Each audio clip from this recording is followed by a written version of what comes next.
Take a guess. Take a guess.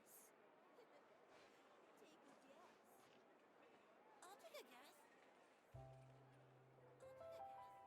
No way! I'm not guessing! No way! You gotta find that balance between flavor and nutrition.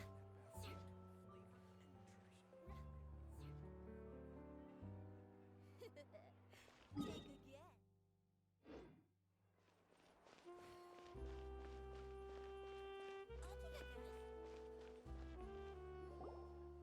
Wow, Mr. Magician! How did you know which card I picked? Oh, it's simple.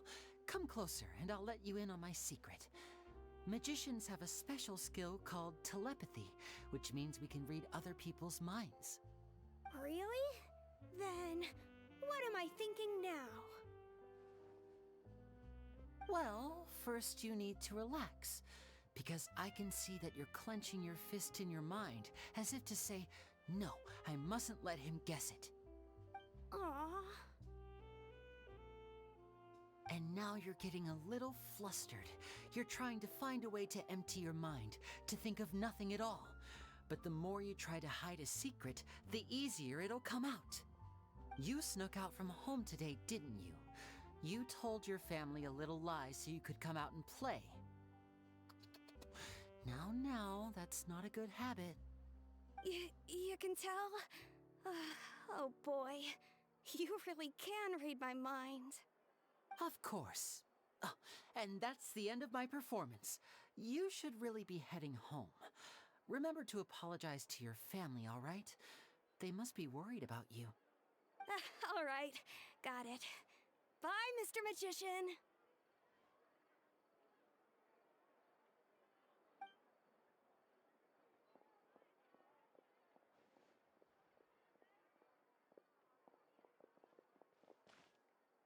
Hey, Lyney?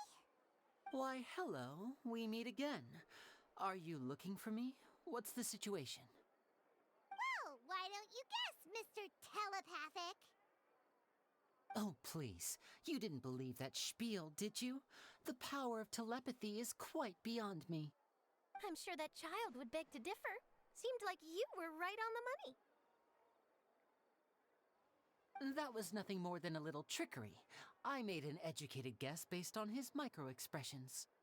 That, plus the fact that he was the only kid here without his parents, and he looked as guilty as sin. He made it easy for me. You guys, on the other hand, let me guess. Don't tell me you're here for the Phantom Weasel, are you? Wow, got it in one! Is this more of your trickery at work? Wait, really? No trickery this time. It was pure luck. His warning letter's been the talk of the town, so I figured that maybe you were asking around about that. Bingo! I plan on writing a column reporting on the latest news about the Phantom Weasel. So, Lyney, what are your thoughts on this infamous thief's reappearance? To be honest, it makes me angry. Angry? Why? You read his letter, right? The Phantom Weasel claims he's planning something in 3 nights' time at the Opera House. That's the night I'll be performing there. Huh. What are the chances? Wait a minute, you don't think he's after you, do you? Well, if he is, then his warning is clearly a direct challenge to me personally. And if he's not, then it's still going to be a huge headache for me. The mere mention of the Weasel's name is enough to scare people off. So once the contents of that letter get out, barely anyone will be showing up to watch my show. But I've been preparing for this for a long time. I'm not about to let him ruin my big day. This leaves me with only one choice. I have to expose the Phantom Weasel's identity before the show begins. Really? So what you're saying is, we might get to see a live duel between a famous magician and an infamous thief? Wow, this has exclusive written all over it. To be honest, I'm not sure if I'll emerge the victor. The Phantom Weasel is a notorious crook. infamous for his inscrutable methods. You're being far too modest, Lyney. I think your magic tricks are even more inscrutable than those of a thief. Thanks for the compliment, though I have to say I don't care much for the comparison. A lot of people liken magicians to thieves because we both have the ability to make things disappear without the person noticing. But there's an important difference that these people overlook. Allow me to demonstrate with a quick magic trick. Here, I have a flower, just an ordinary flower that was picked not long ago. Watch it carefully now. 3, 2, 1. It's gone!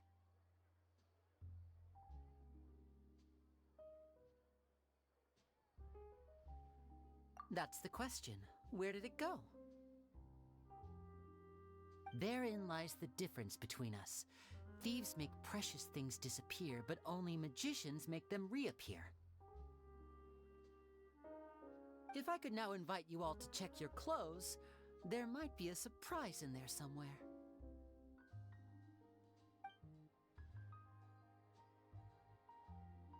A surprise? Let me see!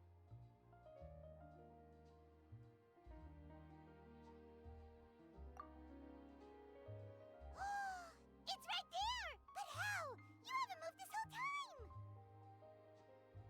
What an outstanding trick!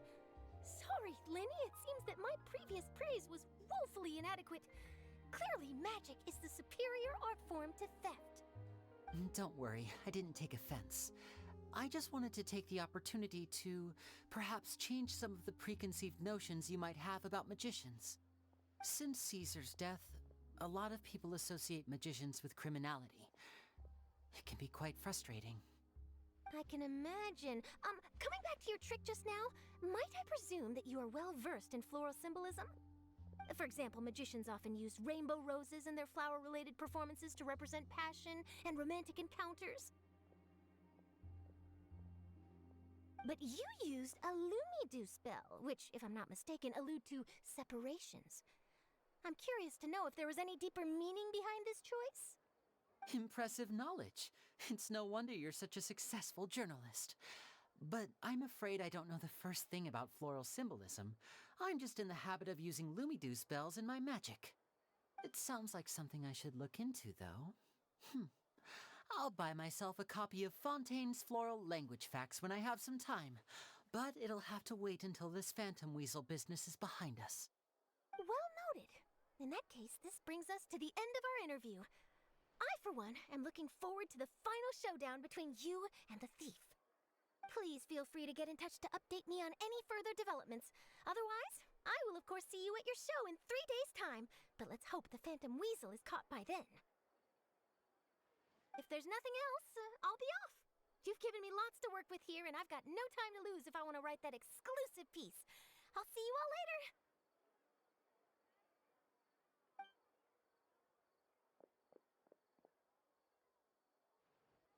So, Lyney, are you gonna tell us how you did that flower trick now?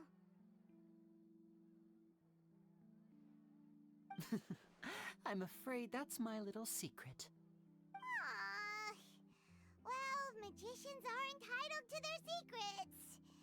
But Paimon's really itching to know how it's done. You feel it too, right? So itchy!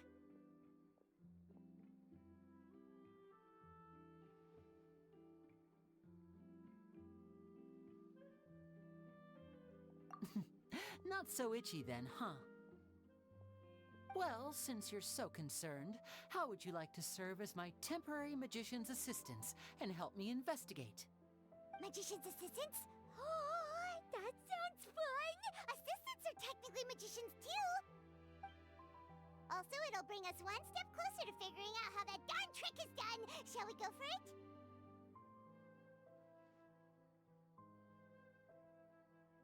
Excellent. Thank you for putting your trust in moi. The first thing we need to look into is who Caesar really was. If he truly was the Phantom Weasel, that means that the weasel is dead, and whoever wrote this warning letter is just a copycat criminal. But if he wasn't the weasel? Well, that'll make things more interesting. It would mean that the weasel lives and he's been laying low all this time in some corner of Fontaine. And if we're investigating Caesar, his fiancée Gemma is a good place to start. Word is that she visits the cemetery often, so I asked Lynette to wait for her there. We should make a move. Let's go and rendezvous with Lynette.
You took your time. Sorry, I bumped into the Traveler and Charlotte en route, and we ended up chatting for a while. It's been a while, Lynette. We're working as Lyney's temporary assistants in the investigation of the Phantom Weasel. Thank you. It's good to have you helping. So, what's the situation? Have you seen Gemma? Nope. I've been here a while, and she still hasn't shown up. How bizarre. Maybe it was bad intel. Well, we won't get anywhere by standing around waiting. Traveler, Paimon, let's go ask around.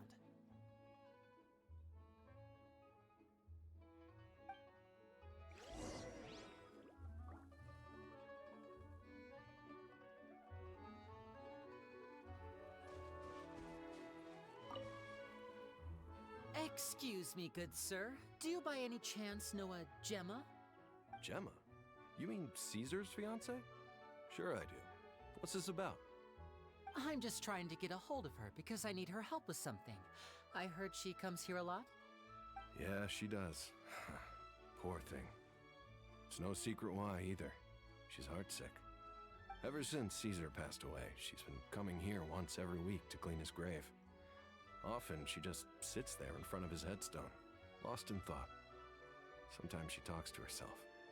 I asked her what she was doing once. She said she wanted to speak to him again.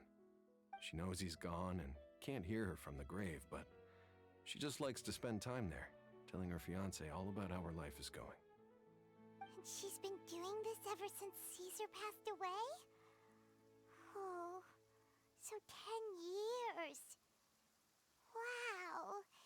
Their love must have been really strong. I'll bet. Caesar's reputation fell apart after his identity was revealed, so no one else visits his grave. Gemma's the only one who still thinks about him after all these years. I don't know if the mind lives on in the waters after death, but if it does, I'm sure Caesar must be grateful to have someone who remembers him fondly. If I'm honest, I think this is all so unfair to poor Gemma. Her fiancé was a low-life crook. He doesn't deserve someone like her. Anyway, all of that said, she's running later than usual today. Normally, she'd be sitting in front of his grave by now. I wonder if she's okay. Well, that's everything I know, I'm afraid. You might have more luck asking some other people. All right, well, thanks for sharing all of this with us. We'll keep asking around. You're welcome. I just hope she'll be able to move on one day.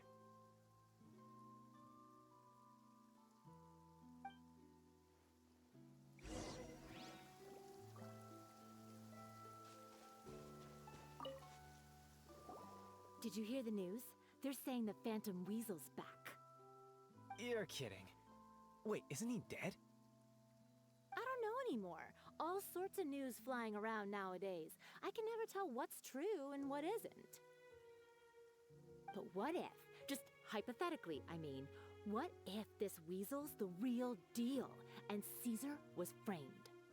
Called it. Seriously, 10 years ago, on the day it all went down, I said to myself, you know what? This guy's been set up. The Caesar I knew was a good guy. He gave balloons to children on the street, for Pete's sake. What, are we supposed to believe that he was a balloon thief or something? Give me a break. Oh, please. Weren't you the one cursing his name to high heaven when the police announced the news? You were all, "Oh, that gosh darn lousy son of a, you think you know a guy," or words to that effect. Wait, did I say that? I don't seem to recall.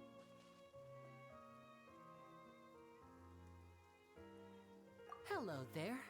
Sorry for disturbing you, but I couldn't help but notice you were discussing the Phantom Weasel. We're actually quite interested in this topic as well, but we're struggling to get to the bottom of it. Do you think you could spare a moment to tell us a little bit about Caesar? You've come to the right people. Yep, I was there. Back when Caesar used to perform magic tricks on the street. He was a great magician. The best trick I ever saw him do was pop a transparent balloon, only for a whole bunch of doves to fly out from the inside. I was right up close and didn't blink or look away once. But for the life of me, I still don't have the faintest clue how he pulled it off. Really incredible stuff. I saw him perform too. He always used to bring some gifts along for the kids who came to watch his show, and he'd hand them out after he was done. Sometimes he even got the kids to write their wishes down, and then he'd make the items on the wish list appear in his next show. Huh. He doesn't sound like such a bad guy. But after he died, there were also rumors that he used the wish list to find out what was precious to people, with the intent to steal it later. As I'm sure you know, the Phantom Weasel would steal just about anything from anyone. Whatever the case, now that the Weasel is back, Caesar's become a hot topic once more. I bet Gemma must be pleased. If Caesar's name gets cleared, maybe it'll finally give her some solace after all this time. No, speak of the devil. That's her over there. If you've got any more questions about Caesar, she's definitely the one to ask.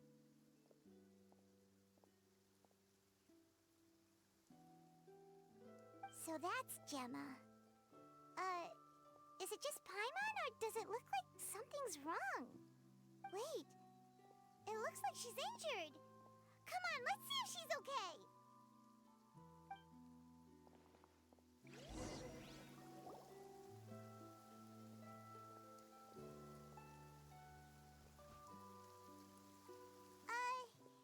Hi there. You're Gemma, right?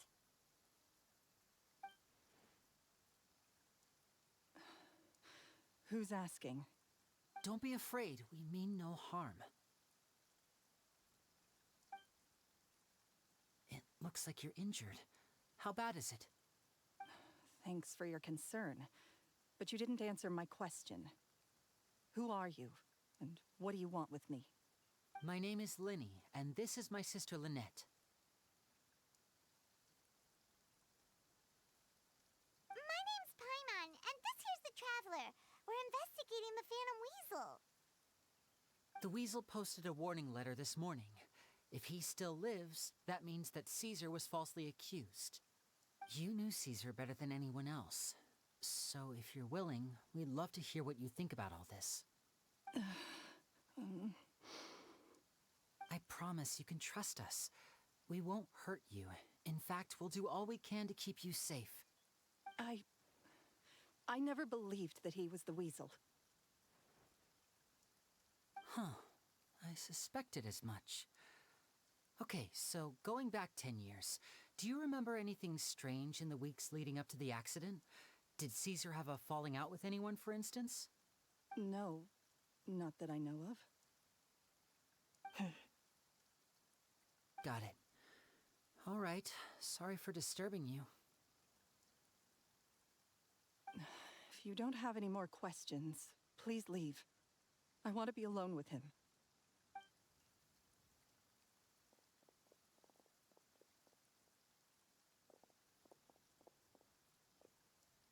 Judging by the look on her face, there's definitely something fishy about her. She's lying. She definitely knows something.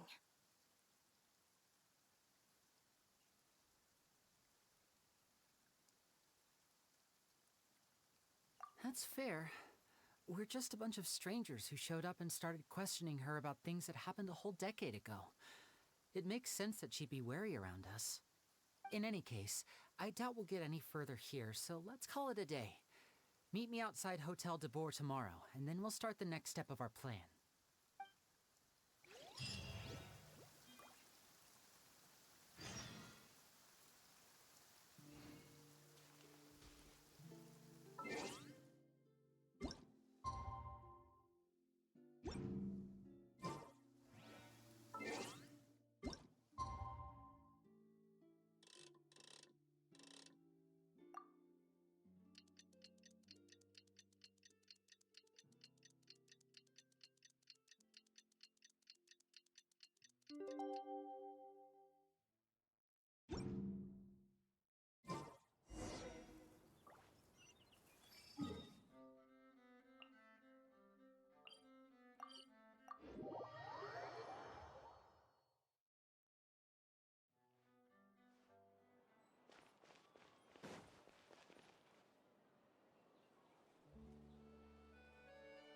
Over here.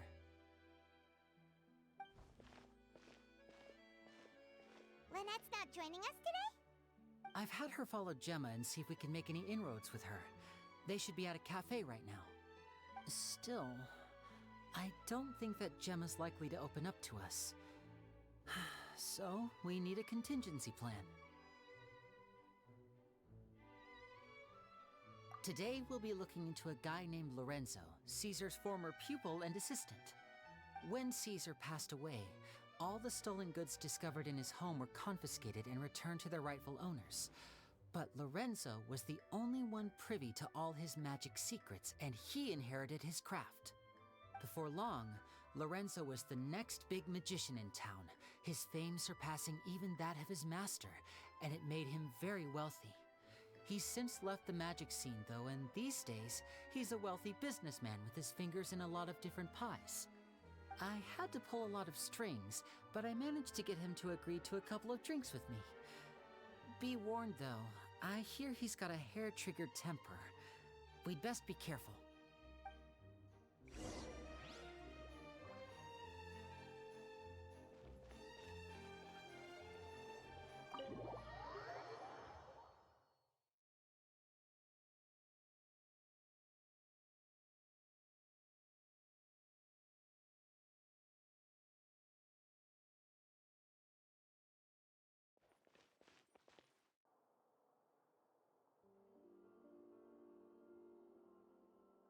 You neglected to mention that you were bringing 2 other people with you. My apologies. These 2 are my assistants.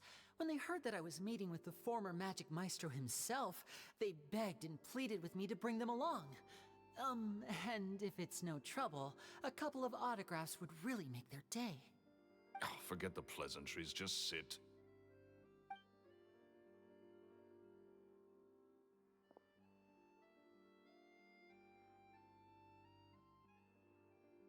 Get a load of this guy. Forget the pleasantries, he says, but he looks pretty happy about Lyney stroking his ego. I only agreed to meet since we're both magicians. Do me a favor and cut to the chase. I have more important things to do than drinking. Much obliged, sir. As it happens, the matter I want to address is also related to magic. Yesterday morning, a warning letter from the Phantom Weasel appeared on the entrance to the Opera House. He claims to be planning something for the same evening that I'm scheduled to do a magic show there. As such, I believe that I may well be his target. I have to get to the bottom of this to ensure that my show can go ahead as planned. Naturally, any investigation into the Weasel starts with a few questions about Caesar, who... What is there to investigate?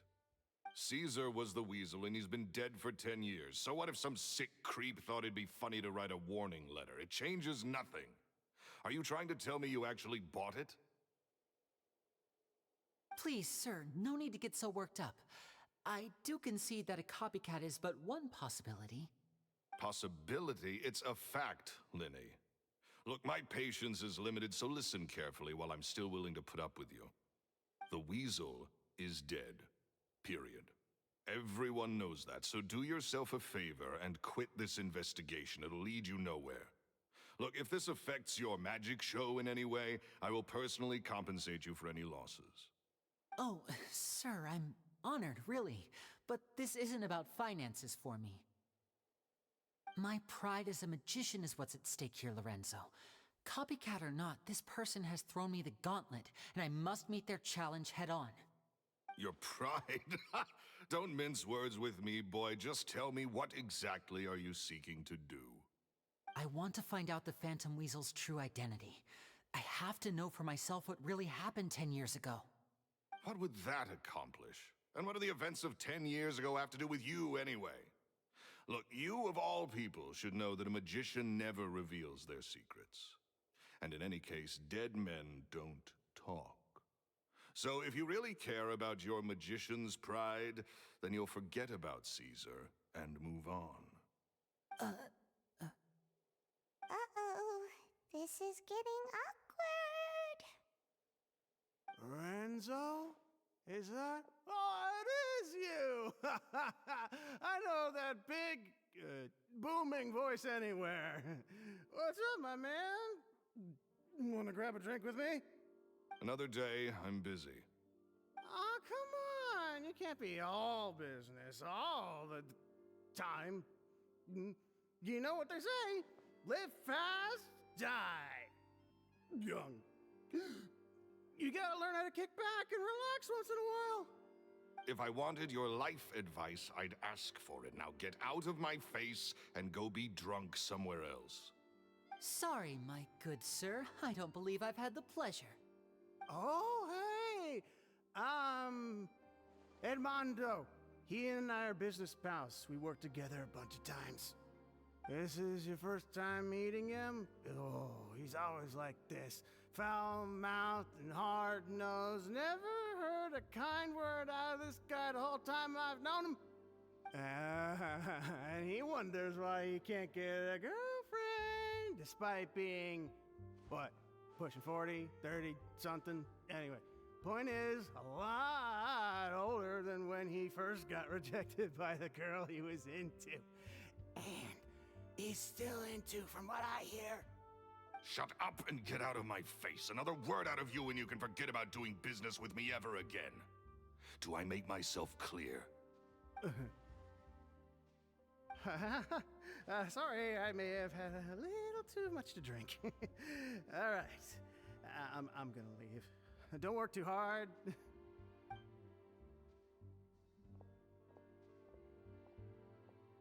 I think it's high time I made a move as well. If you really want to investigate this, Lyney, be my guest. But if nothing good comes of it, don't say I didn't warn you.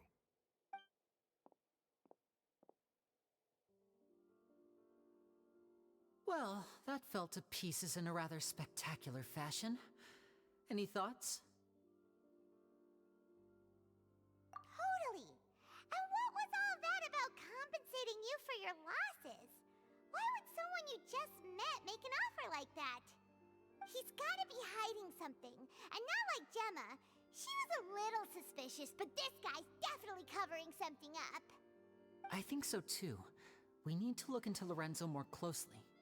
That guy Edmondo seems to know a thing or two about him. He only just left. Let's see if we can catch up with him.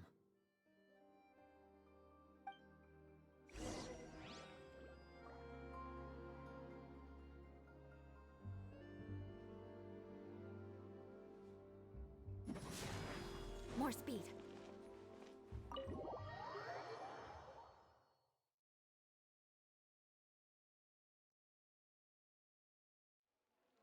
Shudder!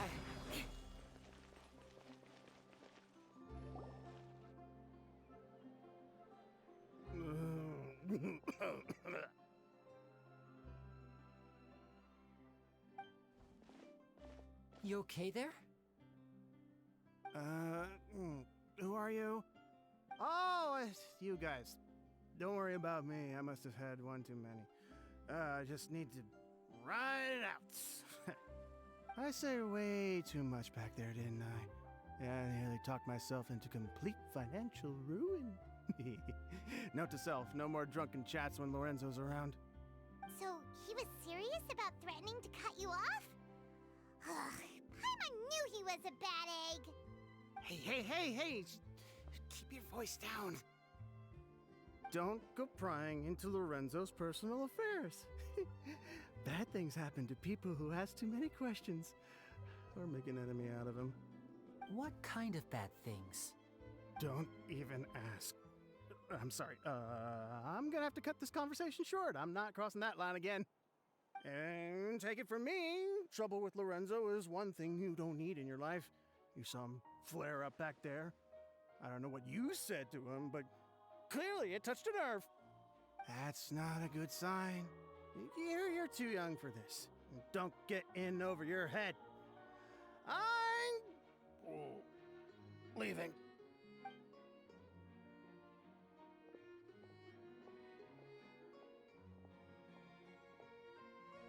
And there he goes. What do we do now, Lyney? Shh! I think we're being watched. Someone was listening in to our whole conversation. Don't say anything and don't look back. Any altercation in the city will attract the guards. We'd better take this elsewhere.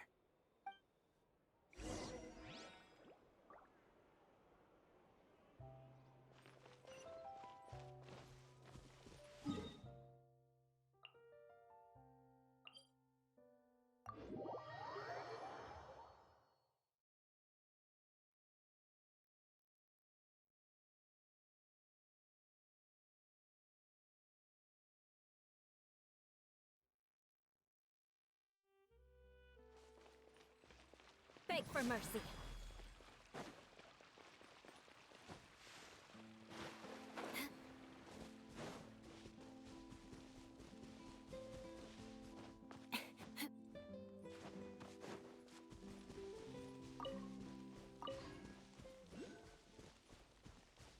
Shudder! More speed.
You followed us a long way.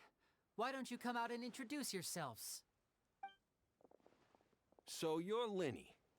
And where's your sister? Ain't she with you today? Save us the trouble and go fetch her for us. Let's not drag this out. Paimon doesn't like the tone of your voice, mister! Who sent you, huh? Save your questions, missy. You ain't gonna need answers where you're going. Capiche? Looks like we can't avoid this fight. Now, I'm not the strongest fighter, so I hope you're ready to back me up. Don't worry, we got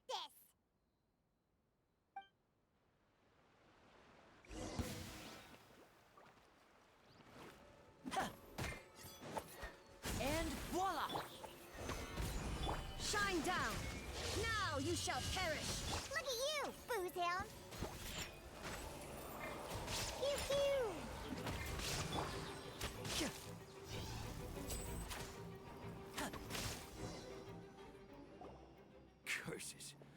tougher than we thought. Vision wielders are always trouble. Intimidation ain't gonna work like it did on the lady. Come on, let's scram! Hey, wise guys! We ain't through with you yet! Oh, they got away! Did you catch what they said just before they left? Something about intimidating someone else. Sounds like they just wanted to rough us up as a scare tactic, and they've already done it to someone else, but who?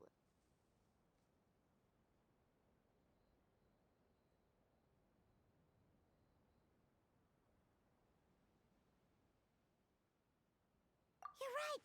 She was injured when we saw her yesterday, and she acted like she had something to hide.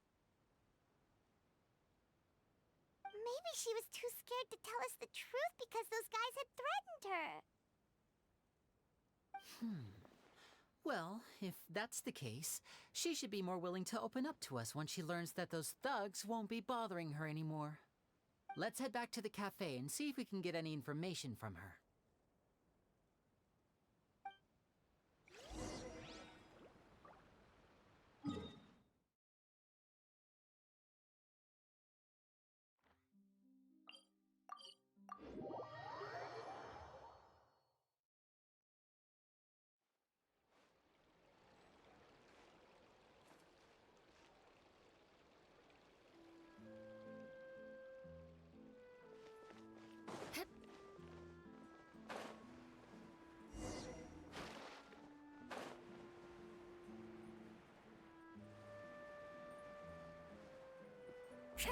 No more free coffee for me.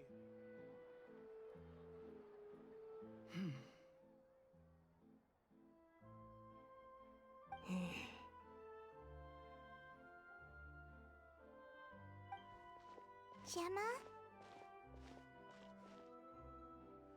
You again. What is it this time? We just ran into the men who've been threatening you, and we gave them a taste of their own medicine. So, you can relax now. We're here to protect you. What? Why? I didn't tell you anything. Why would they come after you? Sounds like they're no strangers to you. That's putting it mildly. I know them all too well, and I hate them with every fiber of my being. It's been 10 long years, and still every time I try to look into Caesar's death, they show up and warn me not to do anything stupid. How do I know I can trust you? Do you really think you can get to the bottom of it all? And why are you doing this? I'm afraid I can't reveal all the details just yet, but I can promise you this. I will expose the Phantom Weasel's true identity. Because you see, this is a personal matter of the utmost importance. I give you my word. Trust me. Okay. How can I help you? I've heard that Caesar used to have a magic workshop where he kept a lot of his personal effects. If possible, I'd like to take a look at them. Do you know where it is? The Fleuve Sonde. But the place was sealed up by the police after his death, and no one's been there since. I also know that the Fleuve Sonde is dangerous territory. Lots of hostile groups lurking around. If you're serious about going there, please be careful. Understood. Lynette, you stay here and take care of Gemma. Don't let her come to harm. Got it. But if I'm staying here, I'm ordering dessert. I mean, bon appetit, but stay sharp too. They're likely to come for you while I'm away. Okay. Alright, power saving mode off. I'll start taking this more seriously now.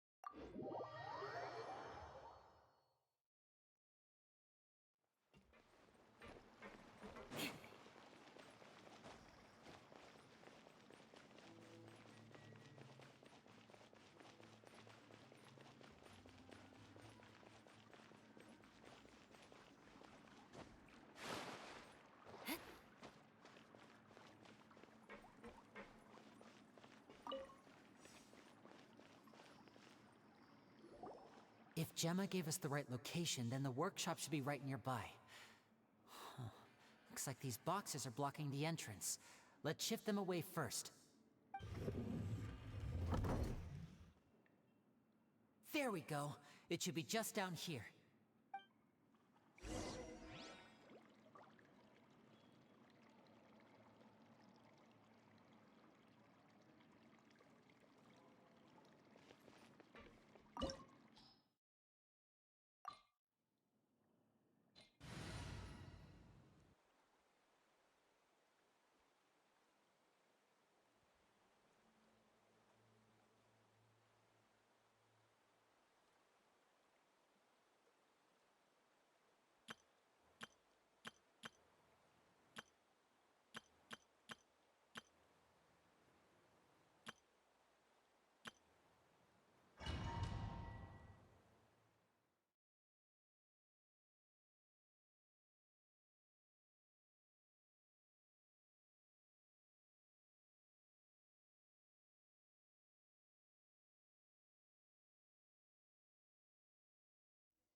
This was Caesar's workshop.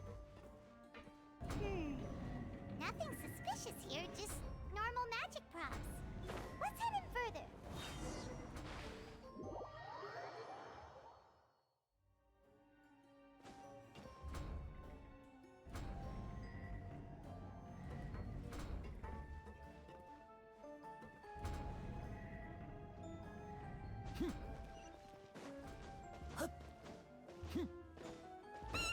What was that?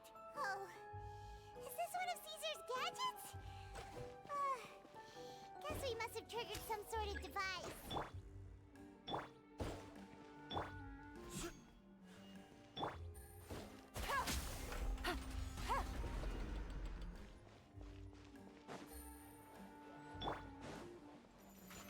Solidify! Quietly now. Yahoo! Now disappear!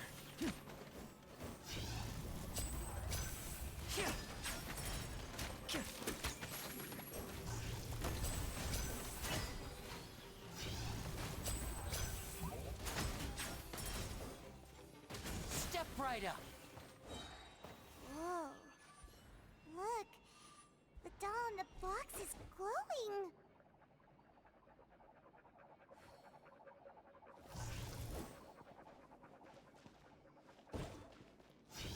There's something written on the card on this doll. Let's take a closer look.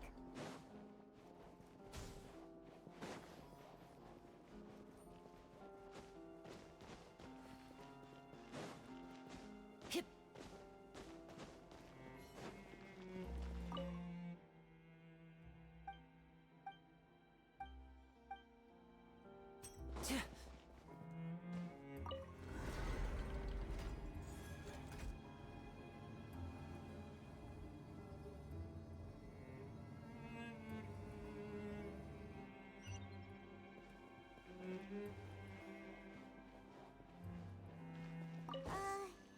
These magic boxes are moving. What do we do? One of them looks different from the rest. Let's investigate.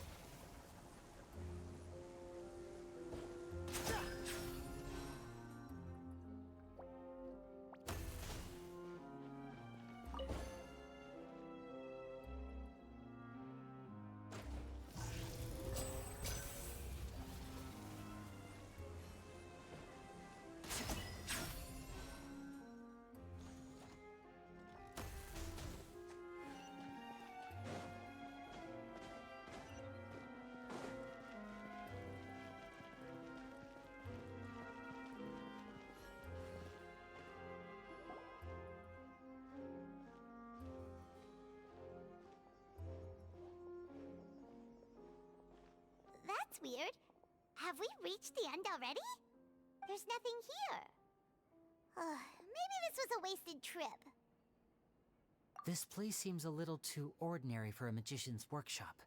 There's a distinct lack of mystery. We've triggered quite a few devices on the way here.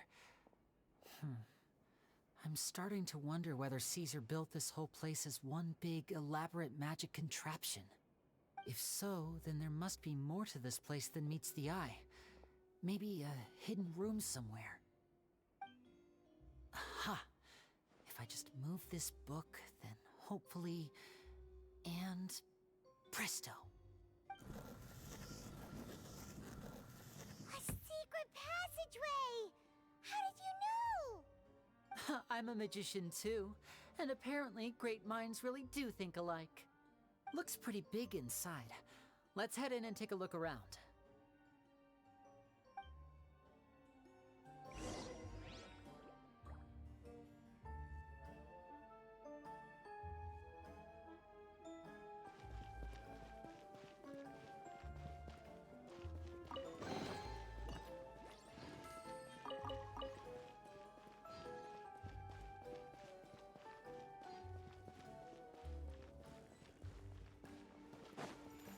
And voila!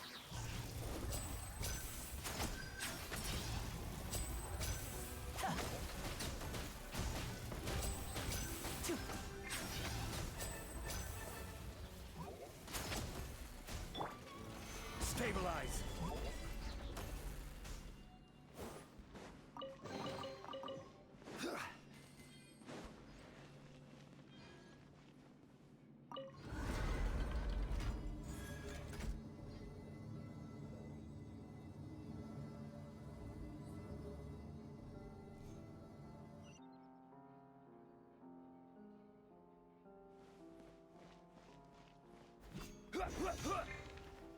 I will have order. Solidify. Gotcha. Brace yourselves. Now disappear! Yeah.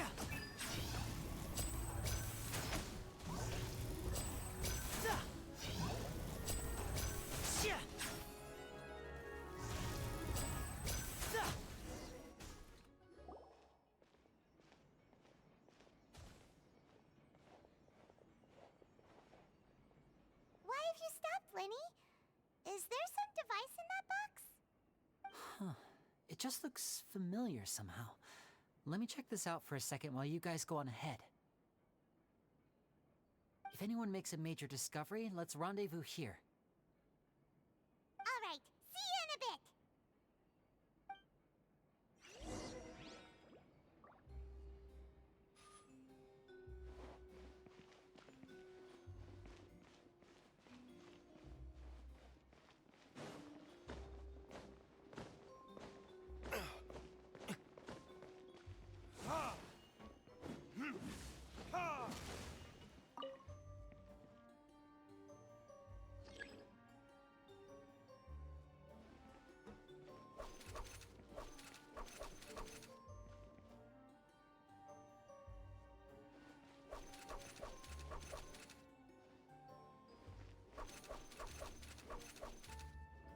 Oh, seems like we can't step on the same tile twice.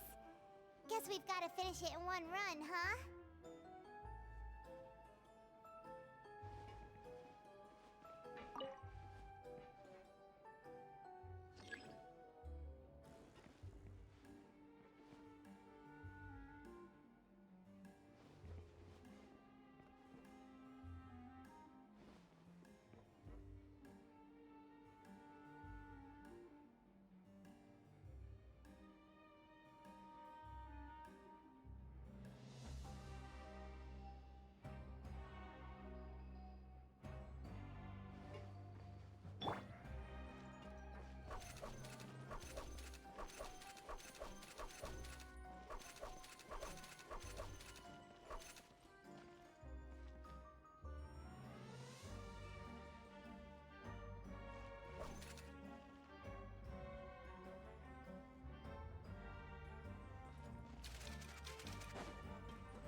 Wow! There's a hidden... This book's thick as a brick! Let's take a peek inside it, shall we?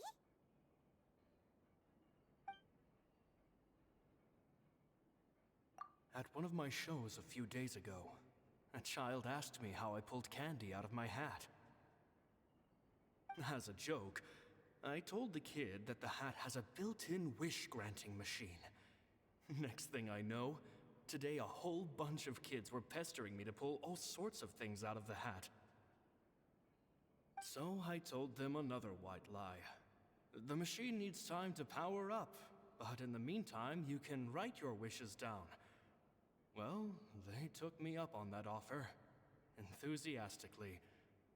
As I write this, I've only just got back from running around all over town, buying the things they wanted. Boy, are my legs sore. I wound up saving very little this month, but that's not a major issue. I now have a bigger problem. How am I going to hide all these things inside my hat? 2 children came to talk to me after today's show. I don't know why they were out on their own. They looked much too young to be unsupervised. I do hope they got home safely.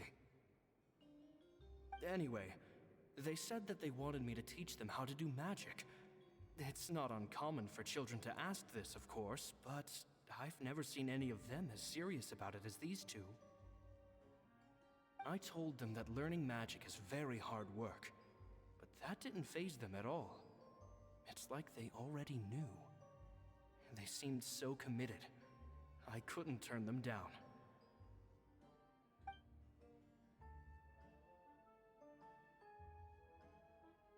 It seems like something's bothering Lorenzo lately, but he won't open up to me about it.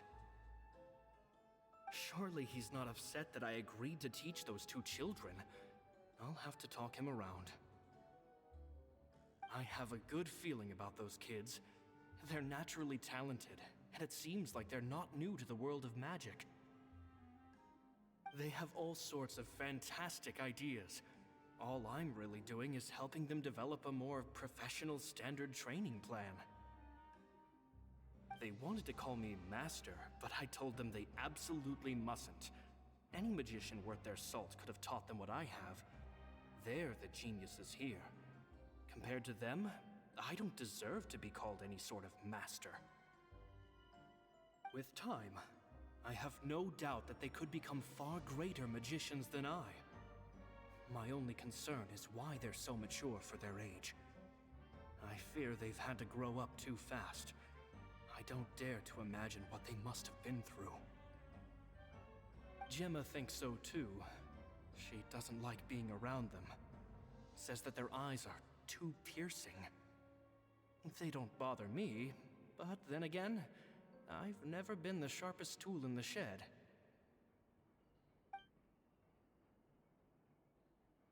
It's nearly time for me to go on tour. I asked the 2 kids if they'd like to come with me, but they shook their heads. I once overheard them talking about their father and their mission. Sounds like their parents have other plans for them. I guess we'll be parting ways soon. It's only been 10 days since I first met them, but I think that I've gotten a feel for their personalities now. They're very tough, but also very cautious, and they trust no one but each other. This, I fear, is not a good habit to have. They hide things from me too. For example, when I asked them where they live and why they wanted to learn magic, they lied. That's the thing about children. Whenever they're trying to cover something up, it always shows somehow. I can sense that their lives have been hard. Possibly even dangerous, too. They're not like other children. It's a shame that I can't do more to help them. After thinking things over, I decided to tell them a bit about how I see the world. It's full of lies and falsehoods, and that is why we must find our own truth. P.S. I hope they won't find my nagging annoying. Children are so opinionated nowadays. Will it do them more harm than good for someone they've only known 10 days to lecture them like that? P.P.S. Maybe I'm overthinking this. Children aren't interested in grand philosophies. It probably just went in one ear and out the other. I bet they've already forgotten every word I said. Oh, Caesar, Caesar. Just mind your own business next time.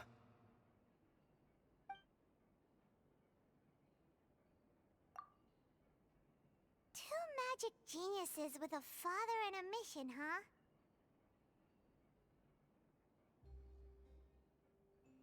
Sounds a lot like he was writing about Lyney and Lynette, don't you think? So did they meet Caesar when they were kids? Let's go ask Lyney!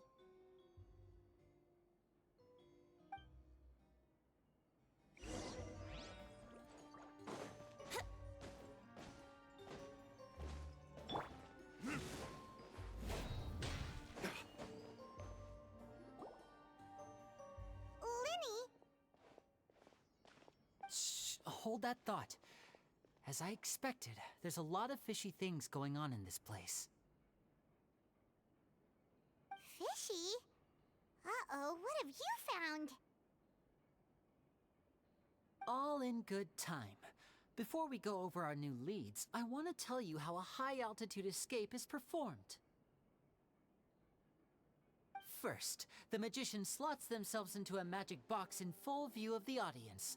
The box is then suspended high in the air, and a short while later, the base automatically opens. At this point, a dummy will fall out of the box, but it looks real enough to grab the audience's attention, and they start wailing and screaming. Meanwhile, the real magician, who has by now blended into the crowd, waits for a good moment to make their appearance and put on a hysterical performance. Oh no! Is that me? Did I just fall to my death? Very vivid description. Paimon can really picture it. And then what? The audience's gaze then turns to the magician, and by the time they realize what's happened, the dummy has vanished, as if everything that just happened was some sort of shared illusion. Of course, that's just how I think the process should work, theoretically speaking.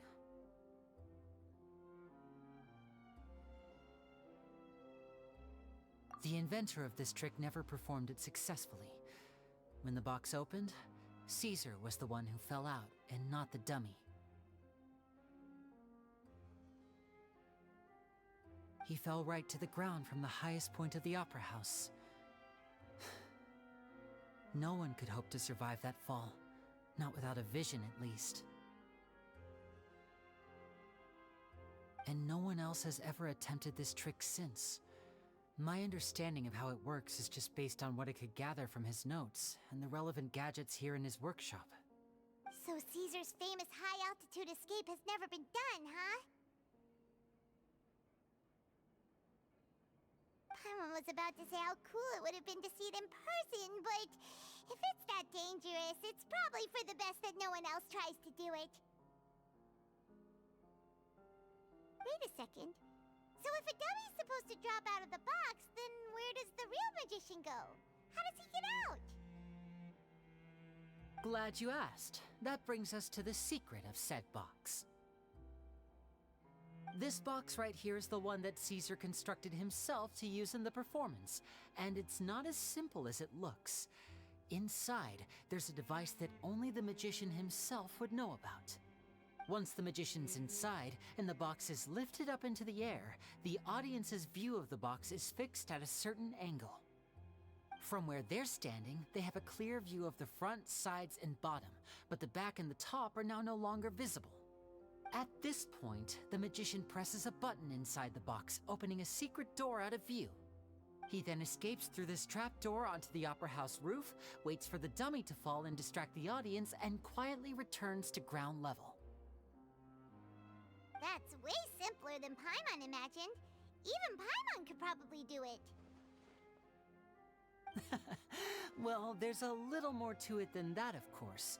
The hardest part of this trick is controlling the audience's mood and reactions. That takes an exceptional degree of showmanship. There's the falling dummy, the miraculous reappearance, the pompous performing. Maybe the magician would even have themselves tied up before it begins to strengthen the impression that there's no escape. Many days and nights of careful research and painstaking practice would have gone into this, all culminating in a performance just a few minutes long, but one that still manages to transform the shock and grief of a tragic accident to the joy and laughter of a mesmerizing magic trick. Caesar was a highly accomplished magician. But unfortunately, even he didn't manage to pull it off. So, how did it go so wrong? You said you found some fishy stuff here. Have you figured out what really happened? I can make a pretty good guess. I looked into the case files. The magic box Caesar was using at the time of his death had the secret button I mentioned positioned on the right-hand side. And, sure enough, he always used his right hand as his dominant hand in public. Okay. Nothing suspicious there. But here's the strange thing. Most of the devices in this workshop have the mechanism on the left-hand side, including this box right here, which leads me to believe that Caesar was in fact left-handed.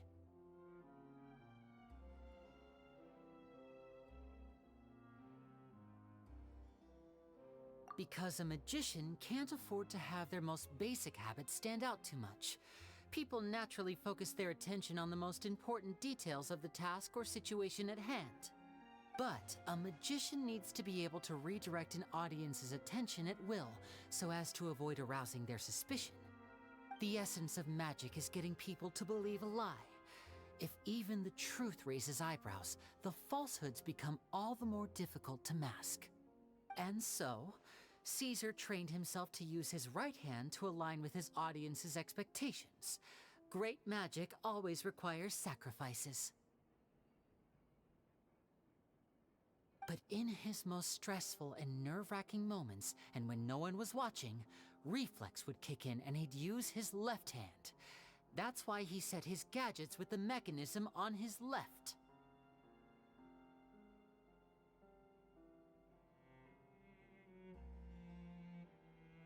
Exactly.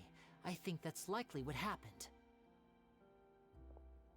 Caesar would have been under a lot of time pressure during the escape. He'd have had mere seconds to open the hidden compartment, retrieve the dummy, then open the secret door and make a swift escape. But I'm sure he was confident. He would have rehearsed countless times to the point where it was second nature. He'd barely need to think about what he was doing because muscle memory would guide him through. So he opened the compartment, took out the dummy, checked everything was in order, and then went to leave. With his left hand, he reached for the button, and suddenly, his heart skipped a beat. It wasn't there.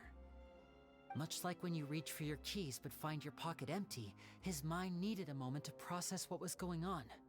Instinctively, his left hand would keep feeling around for the missing button, maybe for another second or two, until the bottom of the box gave way. With the stakes being as high as they were, just a 2-second delay cost him everything. The authorities would find nothing suspicious and conclude that his death was due to his own error. When in reality, someone switched the boxes, and they did it to murder him. But how would they be able to make the switch without being noticed? That would be difficult to pull off, no? It would have to have been someone who knew that he was left-handed, and who could move his props around without arousing suspicion. Someone who was always by his side. Isn't that right, Lorenzo? You just couldn't let sleeping dogs lie, could you?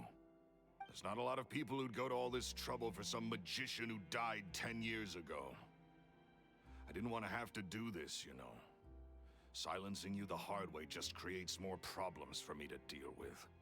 But I gave you your chance. I hoped you'd do what's good for you and back off like the lady, but you disappoint me. You mean Gemma? So you are the one who's been threatening her!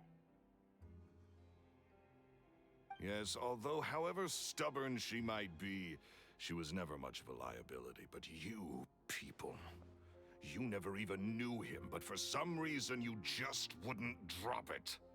Which is why you can't leave this place alive. Take them out, and make it quick. Do your worst!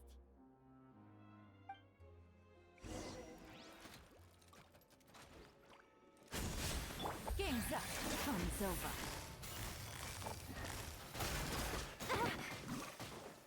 Time for takeoff. Gather! Yahoo!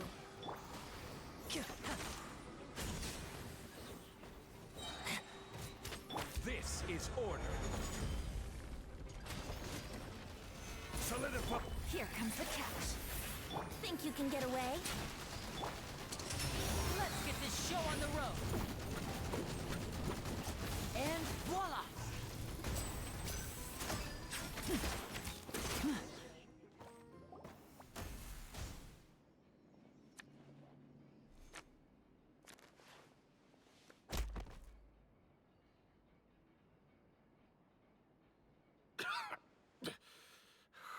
You kids are tougher than you look.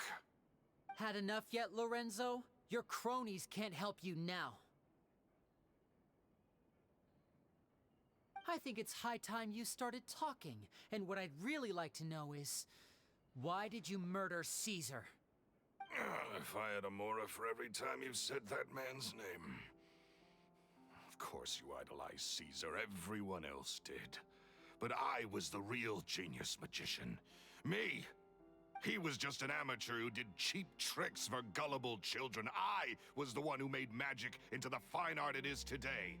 The aristocrats doffed their hats to me! So it was jealousy. Jealousy. Hatred, more like. I hated Caesar. All he cared about was his magic. He lived and breathed it. He poured everything into his street performances and his stupid tours like it was just a hobby to him, never bothering to think about Mora. What sort of fool devotes their life to the art of deception and never has a Mora to show for it? But the people loved him, didn't they? Oh, how they looked up to him. No one gave me a second look. All I ever heard was, "Oh, your master's amazing, isn't he?" Amazing. Yeah, so amazing that he was completely broke. Every other apprentice was living it up at their master's expense, but no, not me. I put in all the work, mastered all the skills, and it brought me nothing more than the life I already had.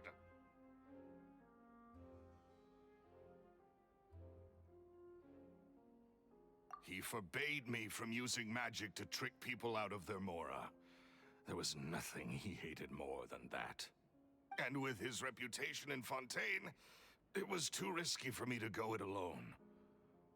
As long as he was alive, if I dabbled in my own brand of money-making magic, he would expose me, and it would destroy me. I had to kill him. There was no other way. He had to go. And this was your only motive? It was reason enough. What other motive would I need? Well, I was under the impression that there might have been other factors at play. For instance, maybe you were in love with Gemma, but she was engaged to Caesar. In love with Gemma? Don't be ridiculous. Guess I was wrong about that then. Next question. Are you the Phantom Weasel? I am. Caesar was so strict with me. He insisted that his way was the right way. That the sole purpose of magic was to bring joy to the world. I never bought into any of that. I was more interested in the practical value of magic. Sure enough, it helped me fill my pockets with all kinds of valuable treasures.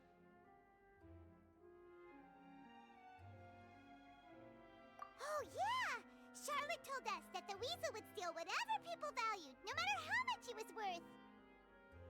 That's just how it looked from the outside. What would any thief want with second-rate loot? I've only ever targeted high-value items. I stole cheap things as a way of practicing my craft. It was other people's overactive imaginations that conjured up the preposterous image they then dubbed the Phantom Weasel. So that's the story, huh? Well, I hope you're ready to tell it all over again during your trial. What choice do I have? You're a pack of wolves, and you've got me between your jaws. You've seen what's here, and my last-ditch effort to stop it getting out has failed. What else can I do? So be it. I've enjoyed power and wealth for the last 10 years, the likes of which Caesar could never give me. I wouldn't choose for things to end this way, but I regret nothing. Very well. In that case, I'll contact the guards. Traveler, Paimon, keep an eye on Lorenzo for me. I'll meet you just outside the workshop when I'm back.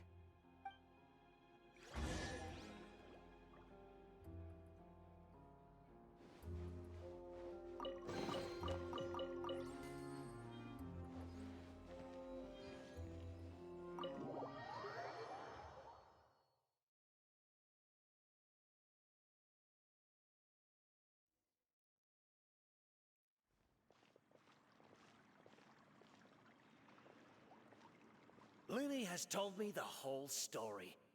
Lorenzo, do you confess to the murder of Caesar and to framing him for the Phantom Weasel's crimes? Look who's finally developed a conscience.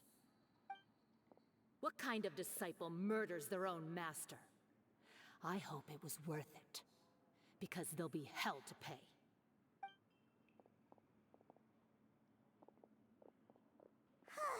Looks like it's all over. What should we do next, Lyney? Should we start preparing for your show? Let me think. Let's rendezvous with Lynette and Gemma first.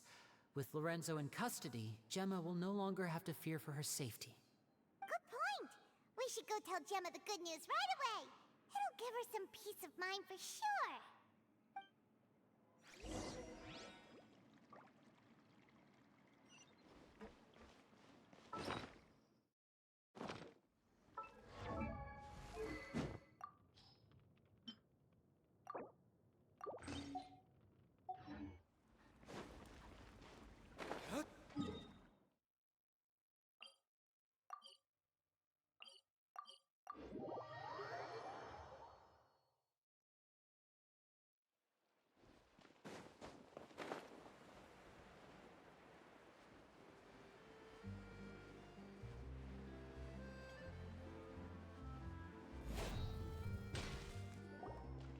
Ah, you're back.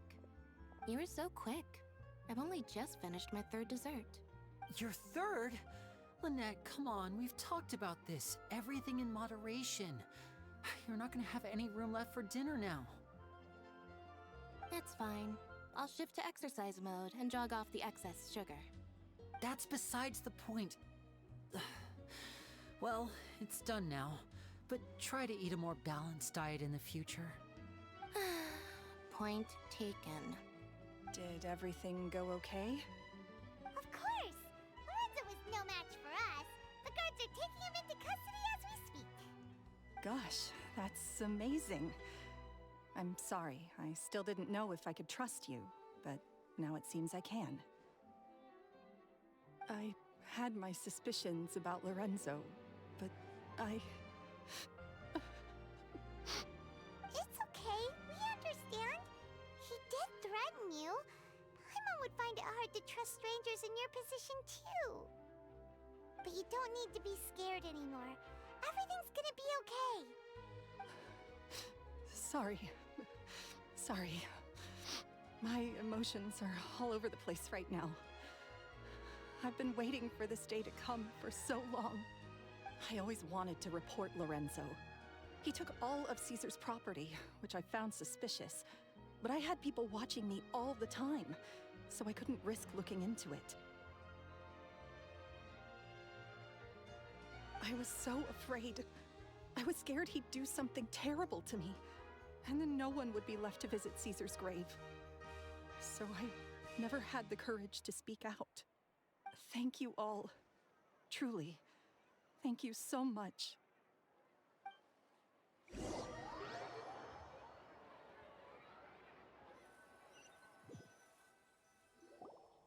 Thank you all for clearing Caesar's name. I never would have guessed that Lorenzo was the real Phantom Weasel. He never showed any signs that there were problems between him and Caesar in public. From the outside, it looked like they got along great. And to think that lowlife's been living life to the fullest all this time, while Caesar's name was getting dragged through the mud. It's a travesty. At least his soul can finally rest in peace now, thanks to your efforts.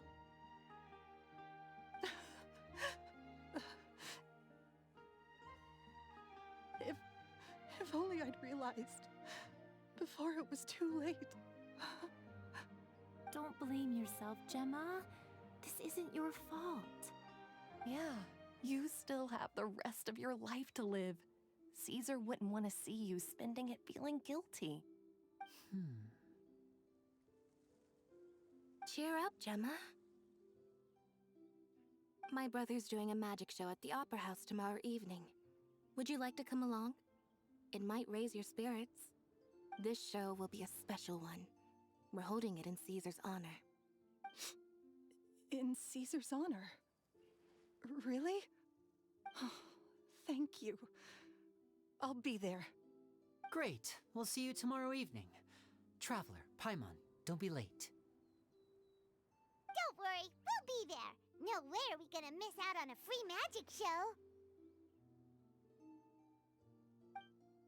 Wait, Paimon feels like we're forgetting something. Oh yeah, Caesar's diary! We never found out if the two kids Caesar taught magic to were Lyney and Lynette or not. Lyney changed the topic back in the workshop, so we didn't get a chance to bring it up. Oh well, guess we'll just have to ask Lyney tomorrow evening.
Paimon's excited to see another of Lyney's magic shows! Wait. Lynette, shouldn't you be on stage by now? Not this time. My brother's going solo today, so I'll be watching with you. Good evening, ladies and gentlemen. I hope everybody's ready because the show is about to begin. The great magician Lyney has prepared a spectacular show for us all tonight, concluding with an all-new grand finale that no audience has ever seen before. Wow! A new trick! Thank you all so much for coming. Now, prepare to join me on a journey through the mystical and miraculous.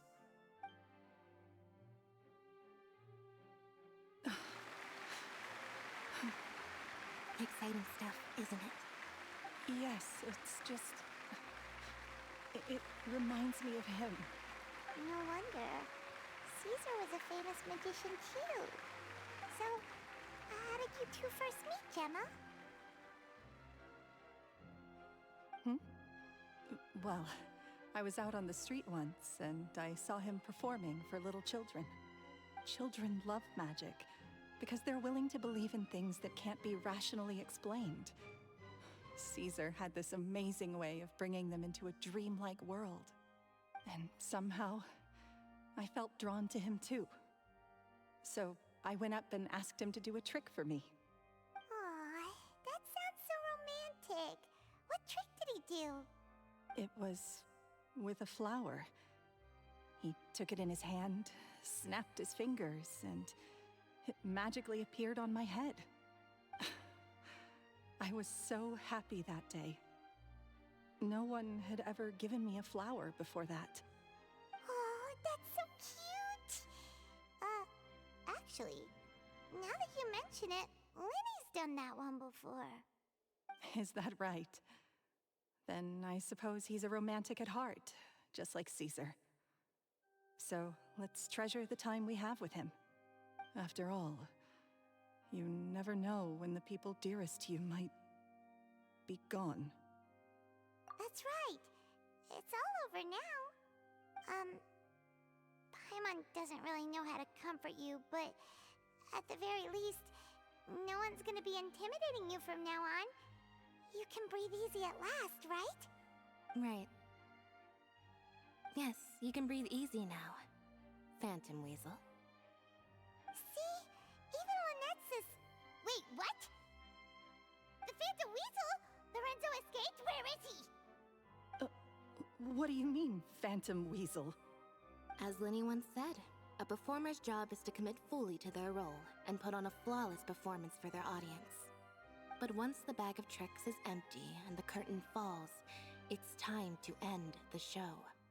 The spotlight is no place for someone with no more cards up their sleeve. It's been 10 years, Gemma. Aren't you tired of the grieving widow act? I think it's time to put an end to it. What are you talking about? Paimon doesn't like this riddle. Traveler, Paimon doesn't like where this is going. Come on, say something! Ladies and gentlemen, I hope you're all enjoying the performance so far. There will now be a brief intermission, after which Lyney will perform the most electrifying act of tonight's show, the one we've all been waiting for. The final performance will take place outside of the Opera House, so please make your way outside in a calm and orderly fashion. The Phantom Weasel never did like public places, did they? Don't worry, this place will be quiet soon. Let's talk somewhere else for now.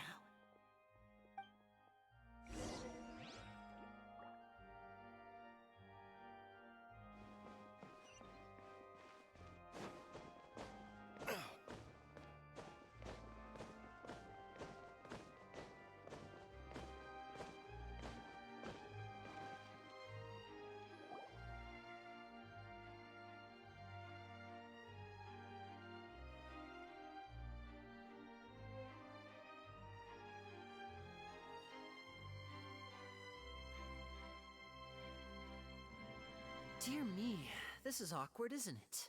And unfortunately, I'm all out of gadgets, so I'm afraid I can't do any tricks to liven up the mood. This is a big mistake for a magician to make, But thankfully, I do have a backup plan. Now, who wants to hear a story? Lyney, don't we have more important things to address right now? Lynette accused Gemma of being the real Phantom Weasel a moment ago. Oh, what the heck's going on? All in good time. Magicians are good at guessing what people are thinking. I know the questions you want to ask. And as it happens, the story I'm about to tell might answer a few of them. Really? Well then, let's hear it! Paimon's dying of curiosity here! Let's go back to the very beginning. A decade ago, when the Phantom Weasel was terrorizing the court of Fontaine. She never missed a target, never left a trace, and no treasure was safe from her thieving hands.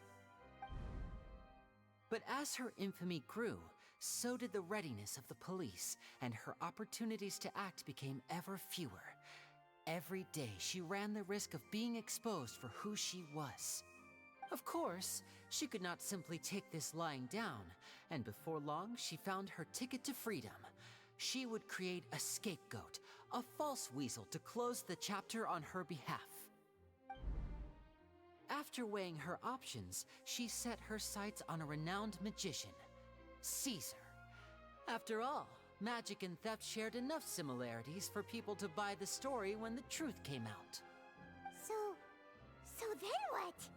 Being the master deceiver she was, the weasel easily earned Caesar's trust. Now, all that remained was to frame him for her countless crimes. But as she was considering how to make her move, she noticed Caesar's aggrieved pupil, and a new thought entered her mind.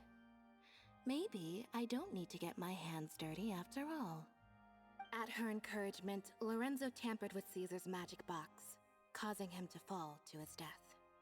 Afterwards, Lorenzo seized his master's property, and the weasel set about tarnishing Caesar's reputation. Two co-conspirators committed the perfect crime.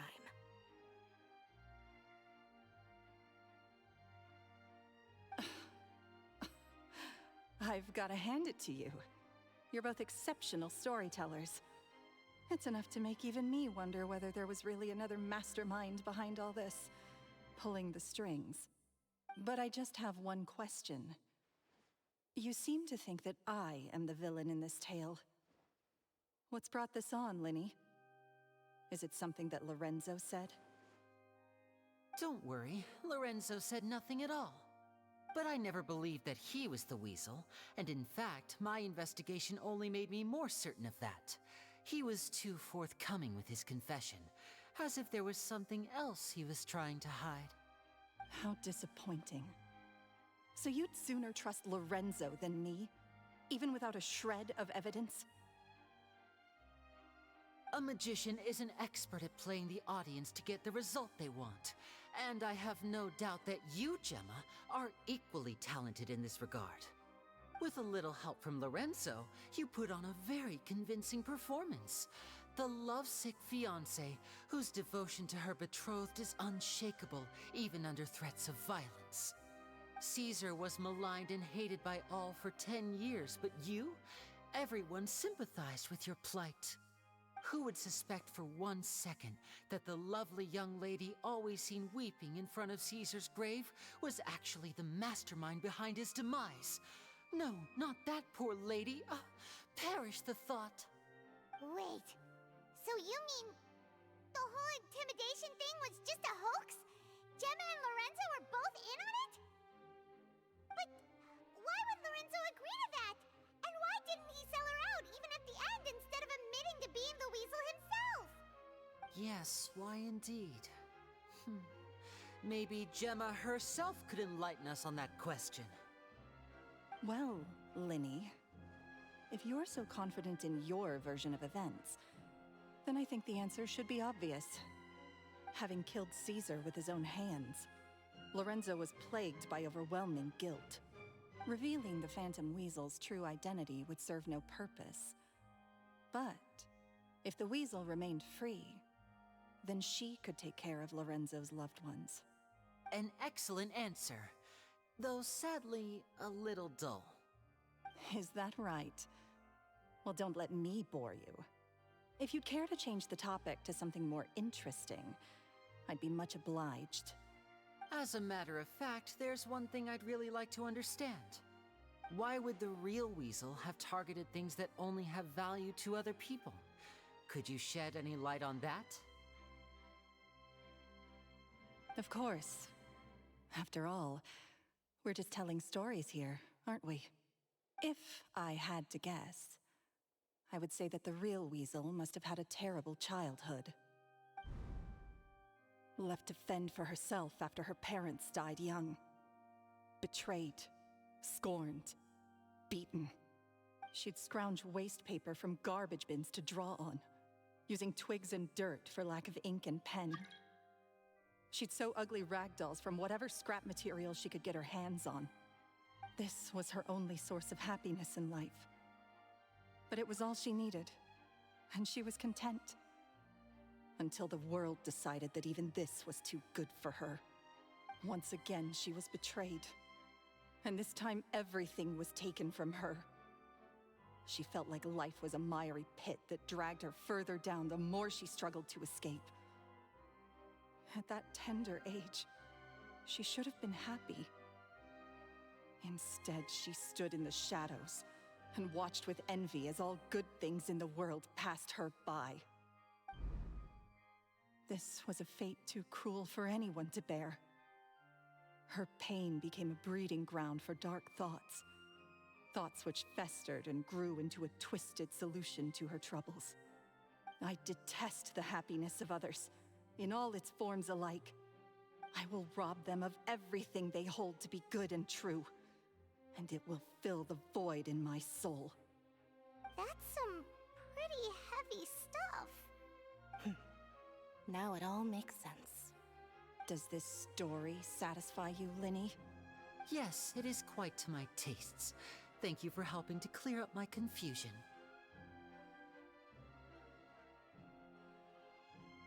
Huh. That's right! What drove you to write that letter, Gemma? What were you trying to achieve there? Because without that, none of this would have ever come to light! She didn't write the letter. After 10 long years, I'd hoped that the Phantom Weasel would be consigned to the history books by now. But it seems like someone still wasn't ready to let her finally be at peace. Lyney. Or should I call you the Phantom Copycat now? You were the one who posted that letter outside the Opera House. But why?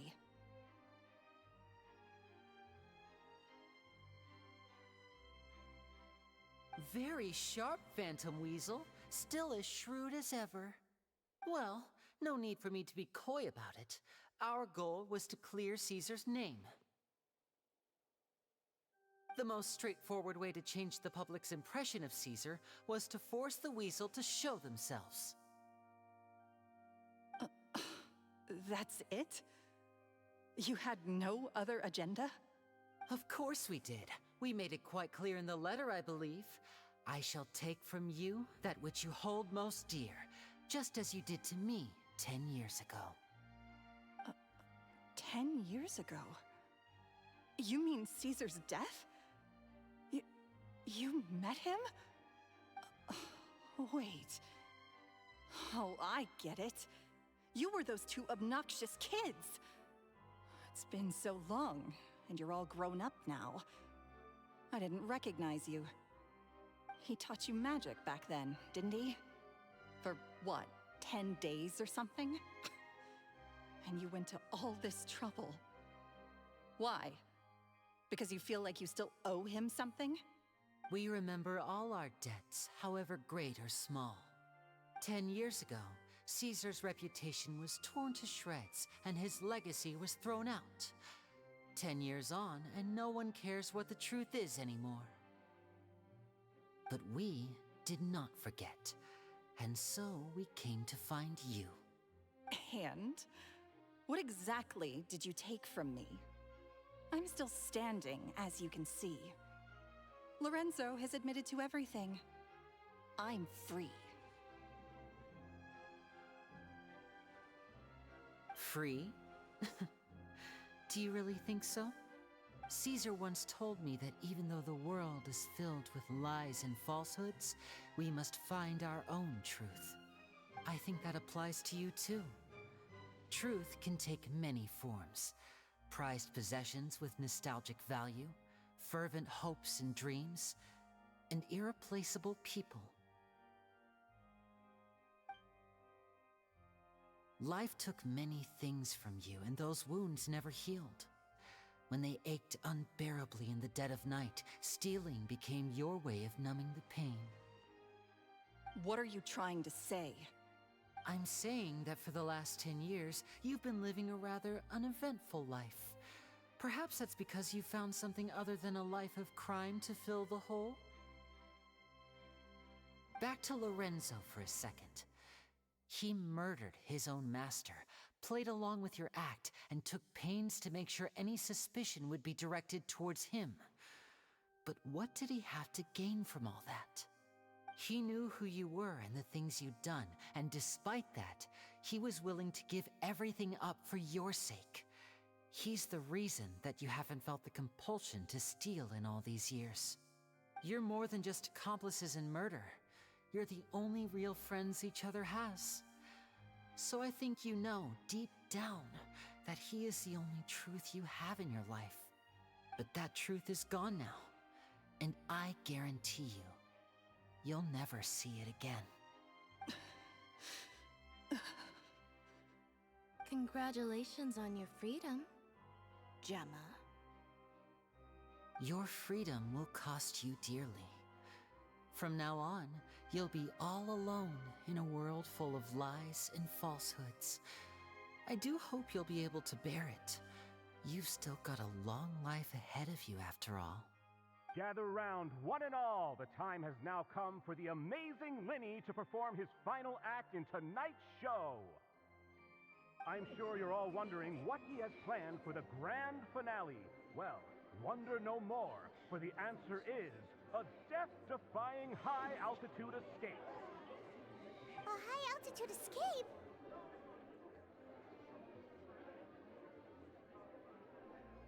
I'm sure you all remember the magician Caesar.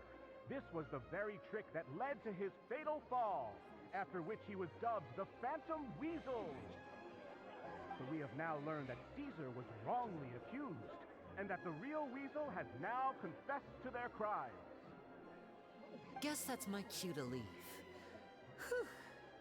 I've been practicing this one for ages now, but I'm still a little nervous. Traveler, Paimon, I hope you enjoy the rest of the show. There may be a lot of people watching tonight, but you alone are my true witnesses.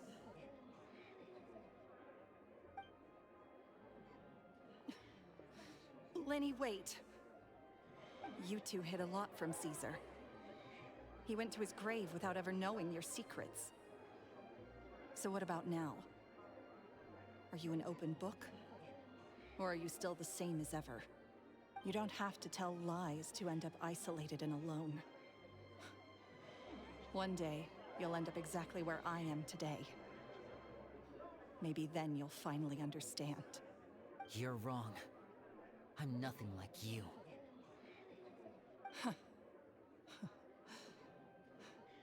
So, what are we, doing now? Like Lyney said, when you're ready, let's head outside and watch the show. But what about Gemma? She'll figure out what's best for her soon enough. Oh, and if you'd like to see Lyney after the show, you know where he'll be. The usual haunt. Alright. Well, let's go and watch Lyney's finale then. This trick's a pretty dangerous one, but he should be able to pull it off, right?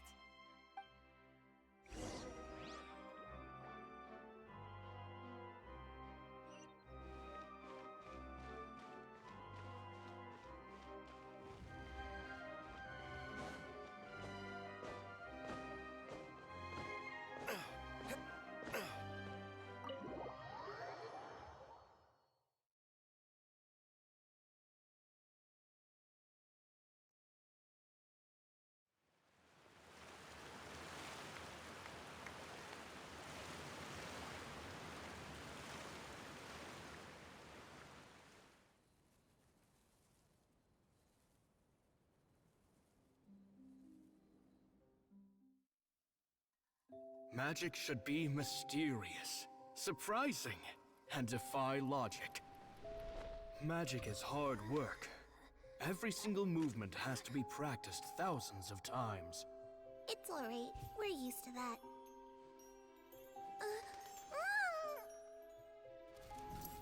We're sorry. You've taught us so much, but we can't tell you the whole truth. It's okay. Do you still remember what I told you? This world is full of lies and falsehoods.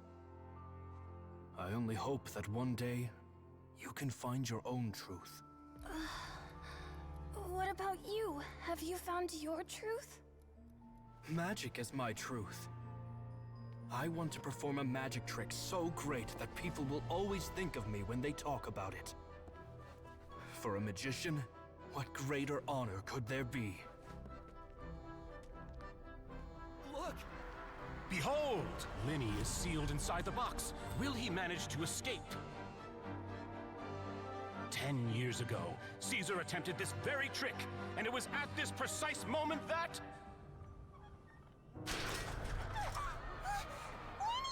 Watch out!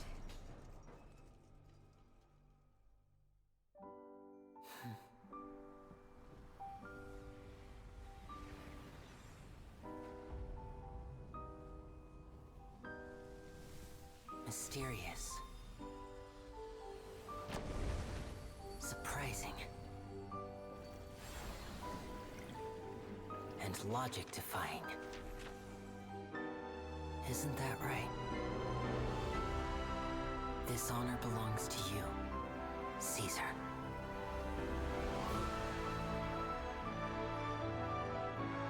I'm just sorry it's a little late.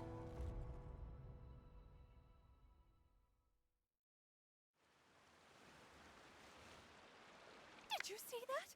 One minute he was falling, and the next, he turned into flowers. How could he possibly have done that? How mysterious. I didn't blink once. He just vanished, right in front of my eyes. What a heart-stopping magic show! This was really worth the trip. Caesar's name has finally been cleared, and Fontaine's new star magician Lyney has fulfilled a wish on his behalf. Oh, I couldn't ask for a better grand finale. It will make a great headline for the Steambird tomorrow, even if I do say so myself. Whew. Looks like everyone really loved Lyney's grand finale. Paimon doesn't see Lyney anywhere. Where'd he go? Oh, Lynette said he'd be waiting for us at the usual hunt. But, where is that? Oh, you mean the one where Caesar's buried? Yeah, that's probably it. This whole magic show kinda seemed like Lyney's way of saying goodbye to Caesar. So it makes sense that that's where he'd be afterward. Alright, let's go look for him there.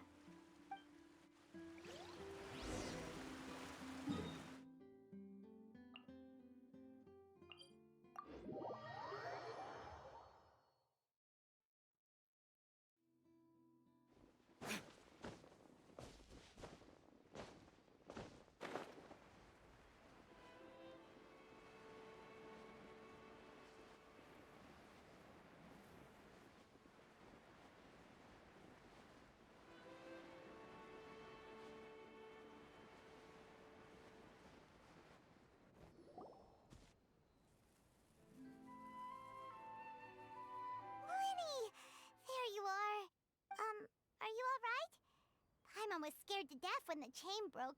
Paimon was sure something had gone horribly wrong. Magic is a performance art. A magician has to get creative to keep the audience on tenterhooks. That's our job. So I tweaked Caesar's original setup a little to keep it fresh. I was honestly a little nervous during the live performance. The thought of falling, suddenly feeling weightless, seeing the sky and the ground spinning and spinning. Sometimes, I can't help but wonder what Caesar thought in those final moments. Did he regret taking Gemma and Lorenzo on? Or did he believe that it was his own slip-up right until the end? You know, Paimon's been wanting to ask you about something ever since we were in Caesar's workshop. You learned magic from Caesar once, didn't you? When was that? after I joined the House of the Hearth. To be honest, Lynette and I had an agenda when we approached him.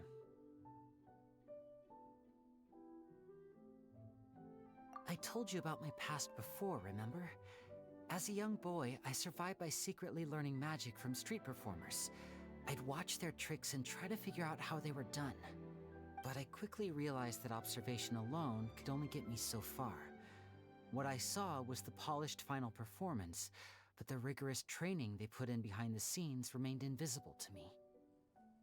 I needed to learn how to improve my sleight of hand, hone my misdirection skills, and make niftier props.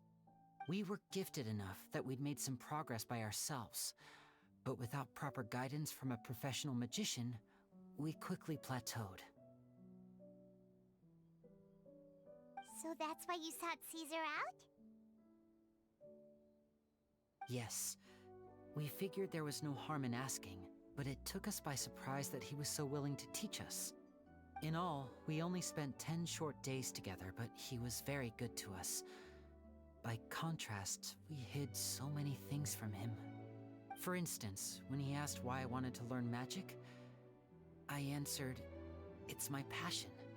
But in truth, there was already a lot more to the story by then. After being taken in by an aristocrat for our magic talent, then betrayed soon after, this was no longer about me doing what I loved. What amazed me was how the lie escaped my lips even as I was hesitating over whether to tell him the truth. Trust is a beautiful thing. Sadly, I'd forgotten how to trust by then. Lyney. Still worried about the way I feel? You really are a gentle soul, aren't you? But don't worry, I'm used to it now. From the mansions of the elite to the House of the Hearth, lies and selfishness have followed me and Lynette everywhere we go. After Caesar went on tour, we became busy with our missions. The next we heard of him was that he'd fallen to his death, and was now declared to be the Phantom Weasel. That night, I remembered his smile. But as I lay there, I didn't know what to say to him. To keep secrets is to put up walls. The longer you keep them up, the less you let people in. Then, one day, you look around and realize your life is like an empty auditorium after a show, full of seats once occupied by all the people who left. But I guess that's the price we have to pay. You only realize how much someone really meant to you when you lose them completely. That's why I was so confident this would hurt Gemma. Because I felt it for myself.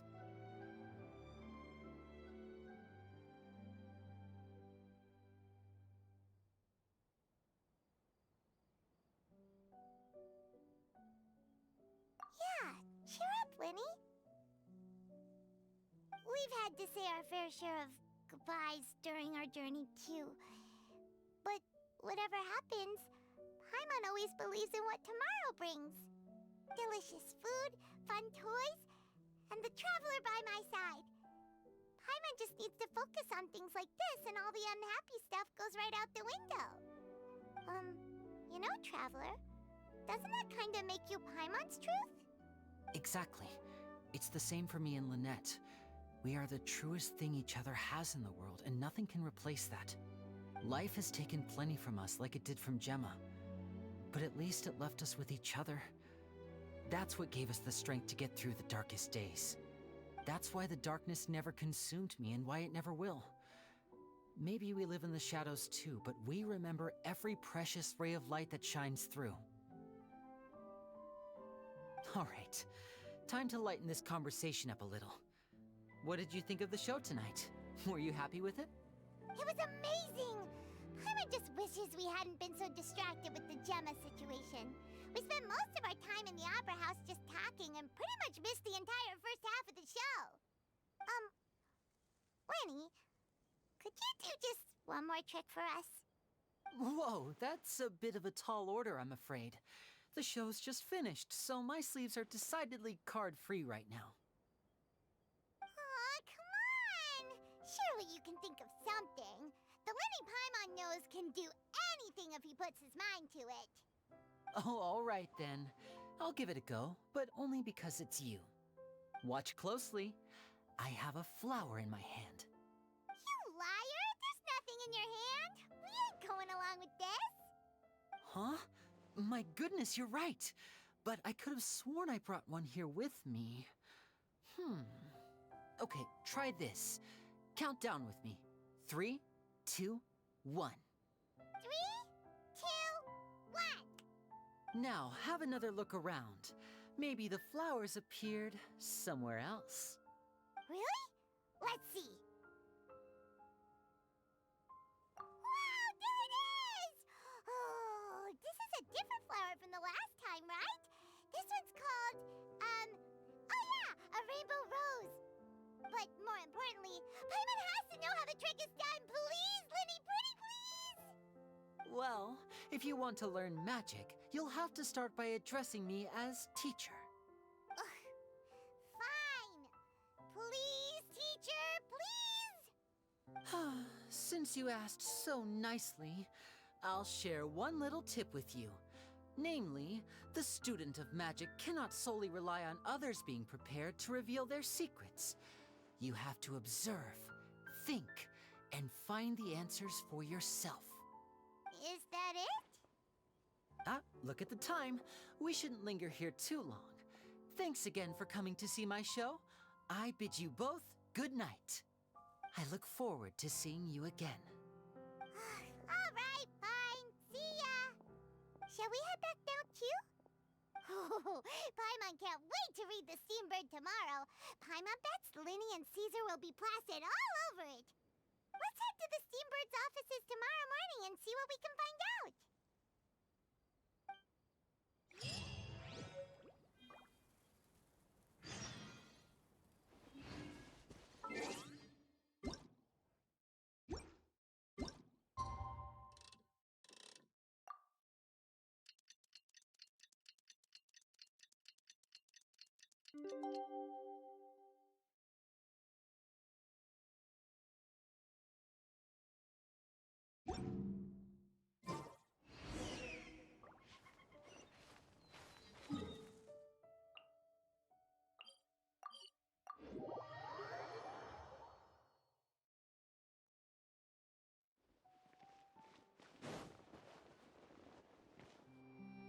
I'm very sorry, Charlotte, but my sister and I are quite busy today. I'm afraid we'll have to decline this interview. Oh, please, Lyney, I'll only take a moment of your time, if you would be so kind. Huh? What's happening here? I spent all night writing my piece about the Phantom Weasel, and it was going to go to print this morning. But just as dawn broke, I suddenly received news that Caesar's fiancée, Gemma, had contacted the guards and confessed to having been the real Phantom Weasel all along. That was quick.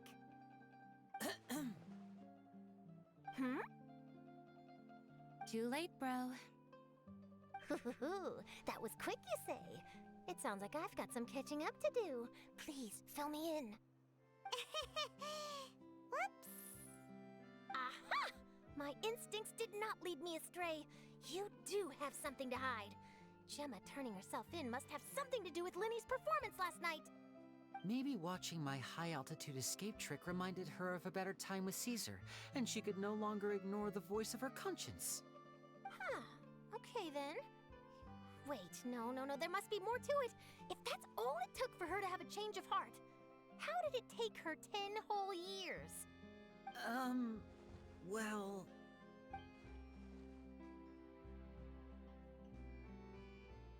Oh, I remember now! You and Gemma were nowhere to be found after the show. What happened between you? Quickfire question! Where did you all go after the show? Oh, we went to the cemetery and Lyney did a private magic trick just for us. Actually, glad you mentioned it, because that reminds Paimon, guess what?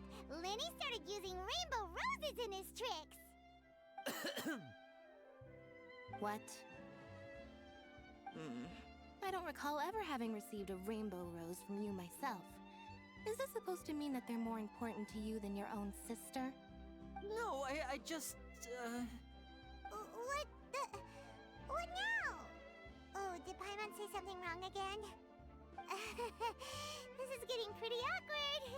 What do we do, Traveler? Seems like this interview wasn't meant to be. Well, never mind. There's always next time. Forgive my persistence, but when there's explosive news waiting to be found, I can't turn away. The news about Gemma has already made waves, and I'll stop at nothing to get to the bottom of it all. Apparently, one of the things she said to the guards was that her final wish is to see Lorenzo one last time. There's clearly a web of complicated relationships there. Can't blame me for being curious.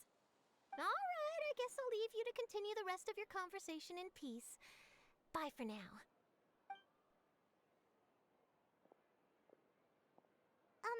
Lynette? Paimon didn't mean to. Don't worry, I wasn't angry. I was just trying to distract her. Oh, really? Oh, thank goodness. You scared Paimon there. Phew. You and me both, Paimon. You and me both. At least it did the job, right? Please, take good care of that rainbow rose. I'd be really upset if you lost it.